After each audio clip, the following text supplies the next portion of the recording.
test. See you. See you.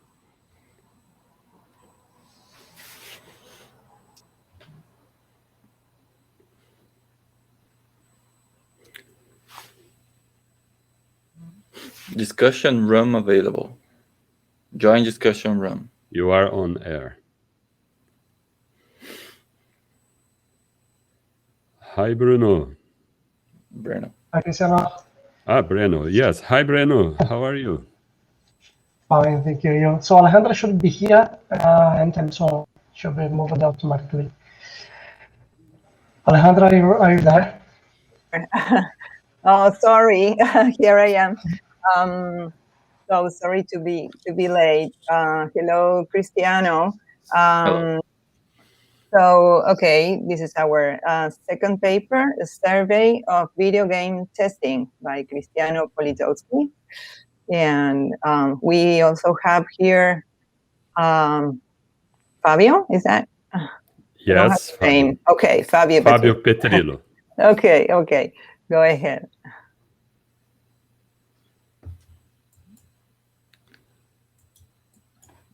So should I start? Go ahead, you can start now. Okay. So thank you everyone for accepting the paper and for the opportunity to present this paper. So my talk today is about video game testing, and I would like to dive a little bit more in how the games are tested. So my name is Cristiano Politowski. I'm a PhD student at Concord University here in Montreal, Canada. My supervisors are Dr. Jan Georganik and Dr. Fabio Petrillo. So a little bit of story. Game development has more than 50 years. It evolved with the technology, and over the years, it increased its budget, scope, and quality, as well as the player expectation. The game industry continues increasing its profit over the year. So next 180 billion in 2020. Yet the problem still persists. For example, like the crunch time, where developers work overtime for a long period of time. Also problems related to the tools, more specifically about the game engine. And more recently, the case of Cyberpunk 2077 that I would like to dive a little bit more. In the game industry, the first impression is very important. Only the high-quality games can expect to succeed. In the summer of last year, the game Cyberpunk 2077 was released, and after 7 years of development, 4 years of full production, hundreds of millions of dollars invested, multiple delays and high expectation, the game was removed from App Store because of its buggy state. It received a strong criticism right after the release, and it makes us question, how come that happened in a big and competent company like CD Projekt Red, full of resources and full of skills? So also, this is not an isolated case. 80% of the games on Steam require critical updates. So the game they have problems, bugs that they need to be fixed as soon as possible because they are hurting the user experience. But of course, to have a better game or a more polished game, you need to assess it. You need to control the quality. But how exactly do you do that in video games? How games are tested? That brings us to the research question. What is the testing process in game development? We investigate the process, techniques, gaps, concerns, and point of views of video game testing using two different sources, academic and gray literature. We read more than 96 papers, 200 postmortems, technical talks about game development, and technical blogs as well. Right away, I would like to show some of the results. Testing a game, it means playing it. So you need a team of play testers so that they can play the game or a build of the game and assess it. And of course, this is not scalable. Therefore, the industry relies on the tester cognition because spotting inconsistencies is very easy for us humans. It's very uncanny for us if you see something behaving strangely in the game. That include bugs and game design issues. And also, because of that, it's very hard to automate it. How can you automate this cognition assessment that humans have? More so, it's very hard to generalize one approach to test video games to different games. So you can have a very specific tailored process for one type of game, but how can you do the same for the other game? For different game with, for example, 3D, 2D, platformer, racing, sporting, and so on. From a software engineer perspective, as you can see, this is the test environment from Martin Fowler. In the bottom, you have the unit tests that are faster, more isolated. In the top, you have more integrated and slower tests. We believe that gameplay testing is on top of that because you need a build of the game so that you can play. I also would like to share some of the difficulties in video game testing automation. Difficulties in automating the video game tests. So the first one is the scope. So developers believe they cannot cover everything. There is this large search space nowadays in most of the games. And due to this large search space is possible, it's very hard to check all of them. And even if you try to cover all the path of the game, you might restrict the game design, because you can say that you cannot put the feature in the game because you cannot cover it, you cannot test it. And that brings us to sometimes it's contrary to agility by preventing the fast pace of the changes in development. Also, you have the randomness. Games are non-deterministic software, and randomness is a feature. So it's therefore, the same input will produce different outputs. How to test this feature? How to test in these scenarios is very hard. More so to automate it. Also, you have changes that happens very often in video game development because the design changes very often. Because game designers and developers, they are always trying to find the fun factor in the game, and this brings force them to change the game very often so that they can find that specific mechanic that is going to work.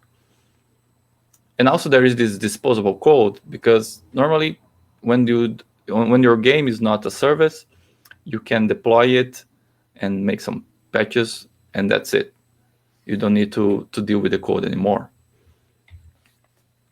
Also, you have the cost, because gameplay testers or game testers, they are not software engineers. So they're way less expensive than software engineers.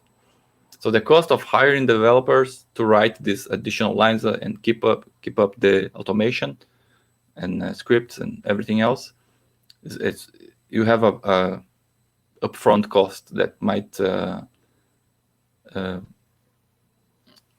you might break even later in the development. And also you have time. The same thing. You have the gameplay testers. So either you hire a software developer or an engineer so they can write the automation, or you can just hire 3 to 5 testers and test the game right away. You have this trade-off. And finally, you have the fun factor.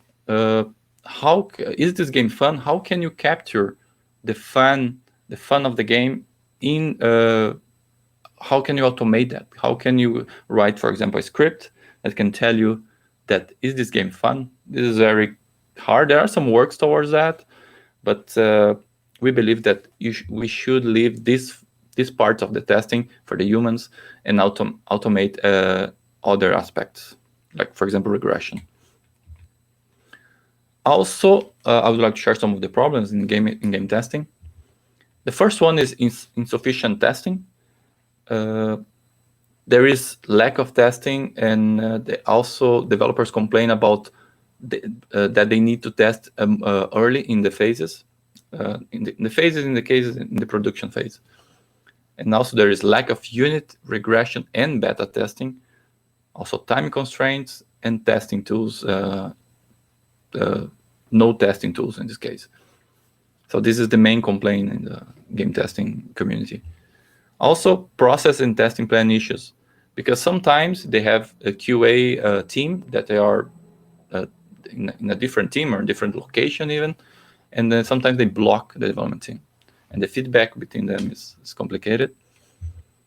Also, you have specific project requirements. For example, you have multiple platforms and multiplayer. Online games is very difficult to test as well, and it brings difficulties in the testing. Feedback too. The feedback between the QA team and the developers, in this case the designers, is very important. And if you don't have a very good relationship in that, or a very good pipeline, it brings problems. Also, the scope, as I mentioned before, when the scope is too large, it's very hard to test properly. Also, how do you reproduce if you find the problem, how can you reproduce so that you can show to the designer and the designer can fix it? How you log to, and when you don't have the QA in-house and you have to outsource it, and it's very common in game industry, and of course you have a problem on that. You have combinatorial explosion when the game mechanics are so complicated, so hard to test, and also bug fixing, because one thing is find the bug, another thing is to fix it. I also like to show some threats. It's very hard to trust, find trusted information in this domain of game testing. That's why we choose to pick a broad scope of academic papers and gray literature, so that you can find something. Also, the academic studies, they diverge greatly. They have they don't show end-to-end solutions. They show just one part, and most of the time they don't show they don't even disclose the code and everything. And this is absence of the common field, because you have computer science for the algorithms, software engineering for tools and process, then you have the game design for gameplay aesthetics, and machine learning for training agents. So the common field is non-existent at this point. As for conclusion, we believe that we need a more systematic, repeatable, and so that therefore we can produce reliable games. We need to bring a little bit of more software engineering for the game development, but still leave the creativity freedom untouched. Automation of video game testing requires research and tools, because it's very hard to impose something for the developers. So therefore, I think we as software developers, we need to produce and release these tools so that they can use it right away in a easier fashion. Also, human tester, as I said before, should focus on player-centered aspects, like testing, is this game fun? Leave that for the humans. And the agents can do regression and other aspects as well. As for future works, we believe that there are some steps that we need to follow. First of all is automated. So automate part of the video game testing. Split the burden between the humans and like reduce the heavy load of the work and let them play the game.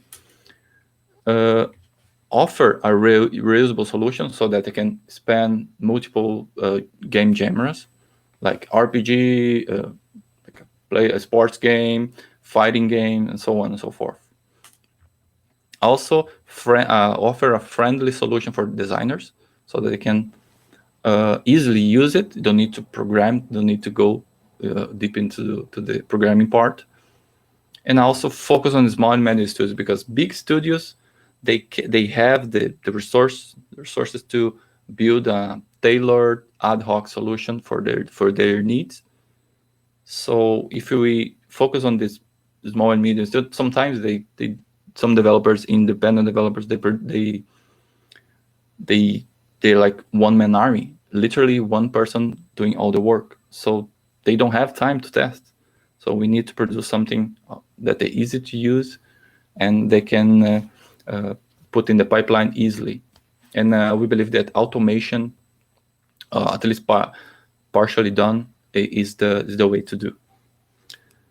Thank you very much. This is the end of my presentation. If you have any question, I keep short so that we can discuss more.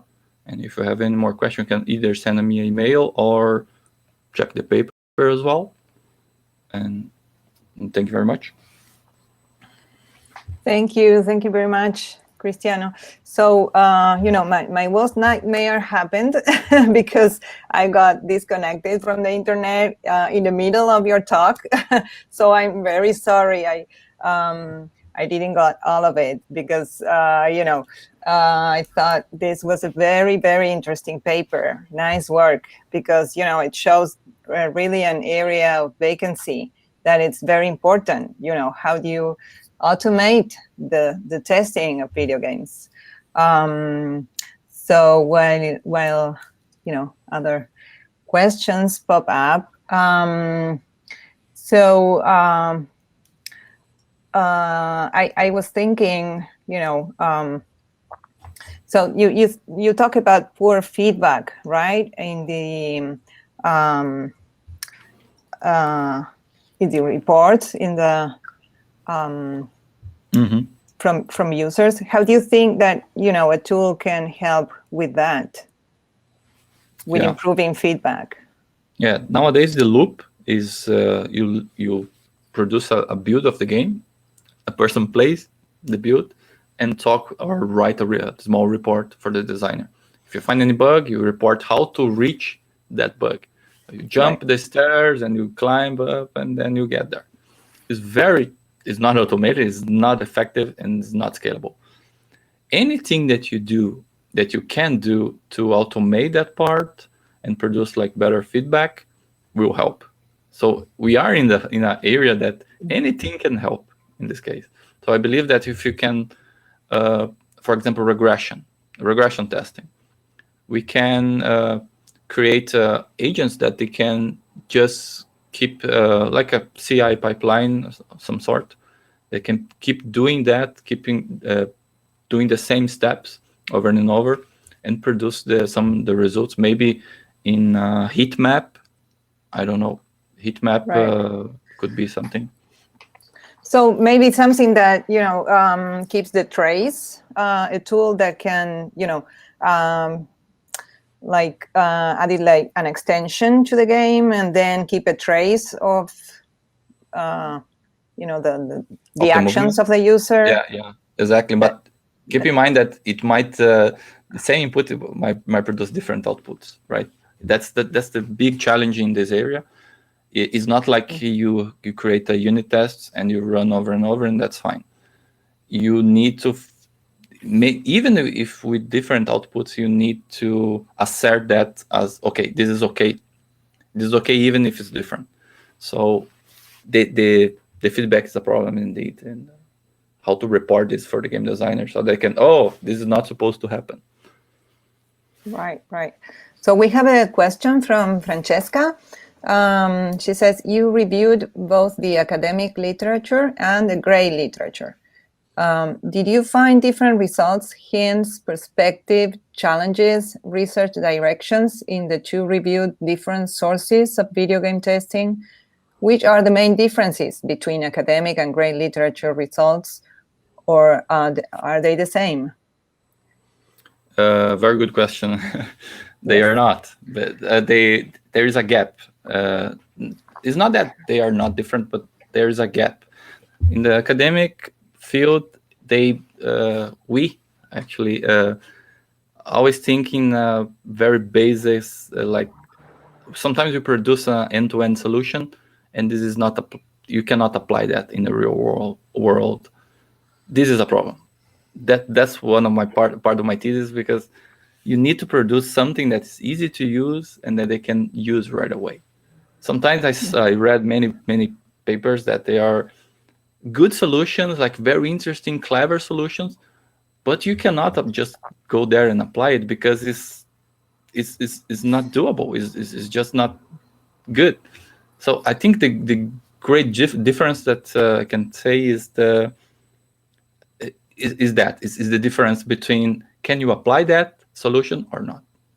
So most of the time, the industry was like, okay, we build this beautiful. If you read the paper, you can see that EA, the big publisher, they produce this beautiful CI pipeline, this amazing tool that can test automatically the builds.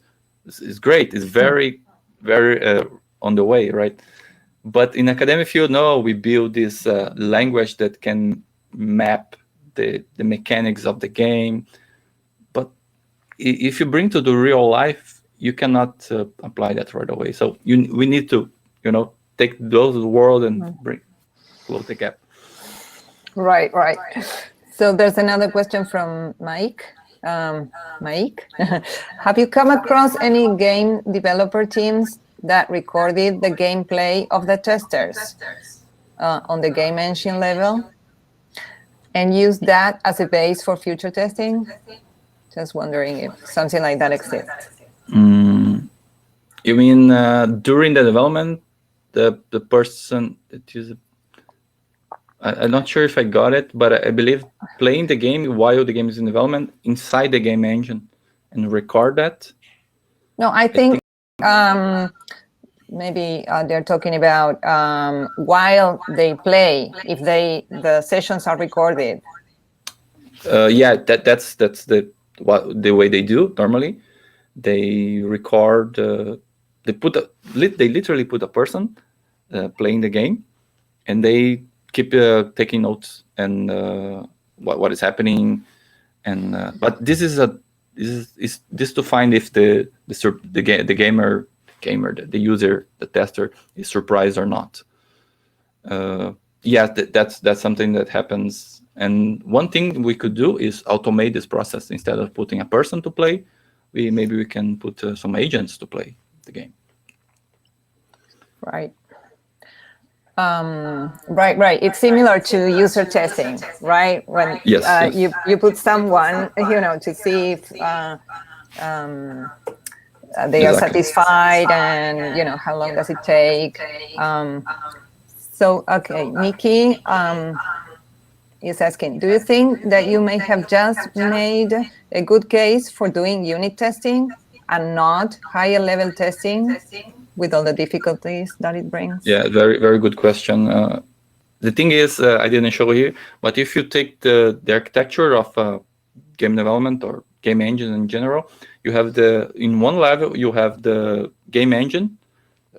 First, you have the SO, the system, the engine, and on the top of that, you have the game. So the unit test happens a lot, but in the engine level. In the game mechanics, to test the game mechanics is always user testing or gameplay testing, as we call it. So I'm not sure. I'm not sure if it's that it might be feasible, but it's not work as well doing unit testing in a higher level. But in lower level, for sure, it happens all the time. It's like regular software development. Right. Yes. So I am thinking about what, in our keynote yesterday, Laura was saying that that maybe there's not much enough testing because, users are accustomed of having buggy apps, right? We are used to, having to reload and things like that. But I think that here with video games is the same kind of software, but here the user experience gets much more importance. So, your users will not,